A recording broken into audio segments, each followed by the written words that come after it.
নিজের চোখে দেখা কিছুদিন আগে একটা জানাজা পড়িয়েছে, খোদার কসম করে বলছে 6:30 ইন্তেকাল করেছে। হসপিটালের বিল দেনেওয়ালা নাই, 4 সন্তান। অ্যাম্বুলেন্সে ঘরে ঘরে আসবে, 1000-1200 টাকার বিল দেনেওয়ালা নাই। কি বুঝলেন? ক্ষণস্থায়ী দুনিয়া। মমিনের কম থাকলেও আমি বলি, কেউ যদি এসে বলে হুজুর একটু দোয়া করেন, খুব পেরেশানিতে আছি, আমি তার হাত চুমু খেয়ে বলি তোমাকে মোবারকবাদ, আল্লাহ তোমাকে ভালোবাসে। পেরেশানি তো মালিক দেয়, এই জন্য এটা রহমত মমিনের জন্য। পেরেশানি দেয় যখন ফেরেশতারা বলে আল্লাহ চাইতেছে টাকা পয়সা চাইতেছে, বলে এটা কি? বলে ফাসেক, দে বিদায় কর। তার চাওয়া চেয়ে বিরক্ত লাগে, বিদায় কর, কি লাগে দে। মমিন যখন চাইতে থাকে আল্লাহ আমাকে কিছু লাগবে, যখন একটু করে চায় আমার মাটাকে সুস্থ করে দাও, বাবাটাকে আল্লাহ আমার স্ত্রীকে, আমার আমাকে একটু তৌফিক দাও, চাইতে থাকে মমিন। আল্লাহ বলে যখন ফেরেশতারা দেখে মমিন চাচ্ছে, দেরি করতে পারে না, তাড়াতাড়ি খাজানা নিয়ে দিতে নেবে, আল্লাহ বলে রাখোস না, এত তাড়াহুড়া কিসের?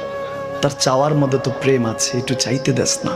থাকুক না মমিন আর একটু পেরেশান, থাকুক না, থাকতে দেস না।